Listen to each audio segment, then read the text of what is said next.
I never believed in curses. I never believed in monsters either.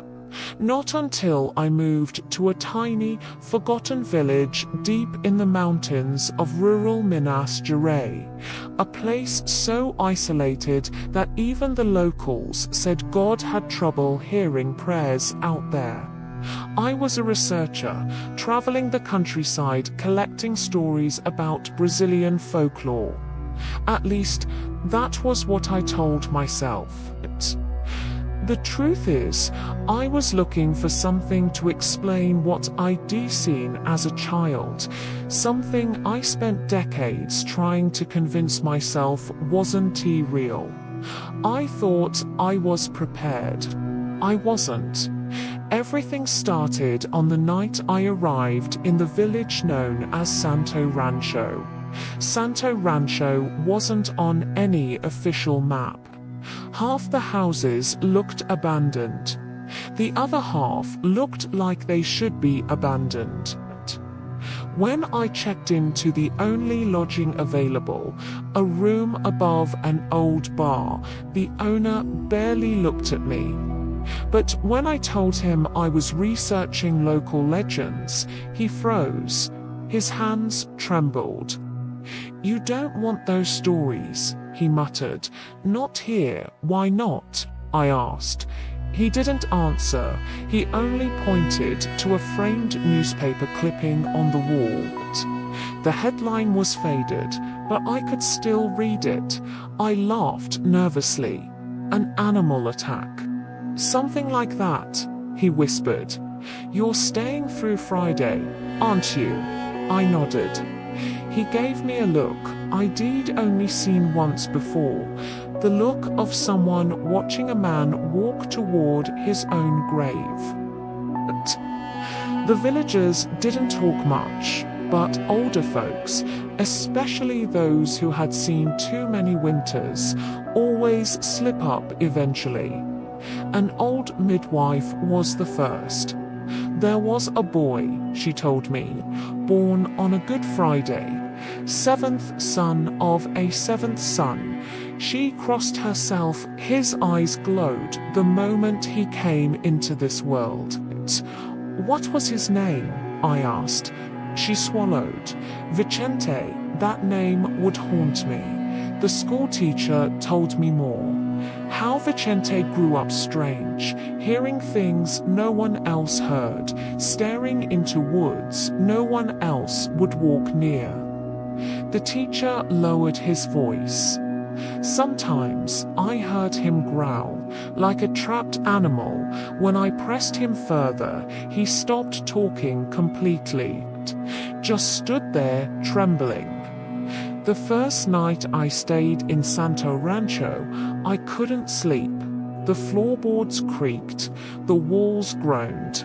The wind moved through the mountains like something alive. Around 2:30 a.m., I heard a noise outside, a scream. Half animal, half human. I ran to the window. Something moved on the edge of the tree line, tall, bent forward, covered in dark fur. It moved on 4 legs, then stood up onto its glowing yellow eyes turned toward me. I fell backward onto the floor. My heart nearly stopped.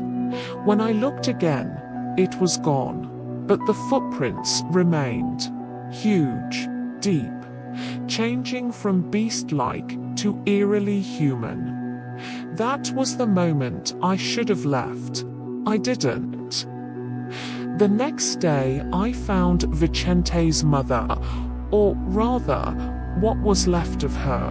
She was very old now, bent like a wilted flower, eyes hollow, like she'd cried every tear her body ever had.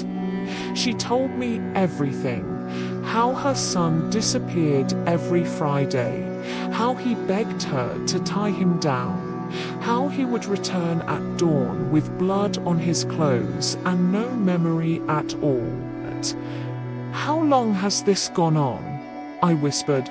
She stared at me with shaking eyes. Since he was 13. And where is he now? She said nothing, but tears fell silently down her face. By Friday afternoon, the entire village looked deserted. Shutters closed, doors locked, animals tied inside barns. No one ventured into the streets. I prepared my equipment, camera, notebook, audio recorder, and headed toward the woods. The sun set quickly, too quickly. Around midnight, I heard it. A low rumble, like bones snapping, one by one. And then I saw him, Vicente, on his knees, shaking violently, blood running from his nose. His spine twisted at an angle no human should survive. His jaw widened, skin tore, fur burst through wounds. The transformation lasted minutes long, agonizing minutes filled with sounds that will never leave my mind. When it was over, the creature stood nearly 7 feet tall, muscles bulging under thick, dark fur, eyes burning gold. It looked at me, and for a moment, I felt like it recognized me. I raised my camera. That was a mistake. With a roar that shook the trees, it charged at me. I ran. Branches slapped my face. Roots tore at my feet. The thing moved like a blur behind me, its breath hot on my neck. I should have died that night, but something stopped it. A voice, a woman's voice.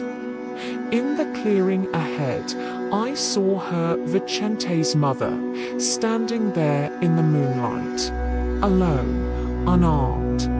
She held out her arms. "Come back to me," she whispered. "My son, come back." The creature hesitated, then it lunged. I screamed. She didn't. When it was over, she lay motionless, her body broken, her eyes open but empty. The creature backed away from her slowly, shrinking, convulsing, changing back. Vicente collapsed beside her, naked, bleeding, sobbing. I dragged him away before dawn. He had no memory of what happened.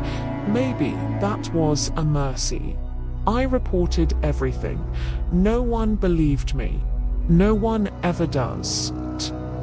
But on my last day in Santo Rancho, I walked behind the old church, the place the villagers said the creature never went near. And there in the red dirt, I found footprints. Not human, not animal, something bigger. 3 times the size of the prints I saw before, 3 times deeper and fresh, still warm. Whatever killed Vicente's mother that night, whatever broke her body beyond recognition, it wasn't Vicente, it wasn't a werewolf, it was something else, something still out there, and it's hunting. I can feel it every Friday night, right at 3 a.m. I hear scratching at my door, the same rhythm, the same pattern. 3 knocks, pause, 3 knocks, pause, 3 knocks. I don't open it. I never will. Because I know what waits on the other side. It's not Vicente, it's not human, and it knows my name.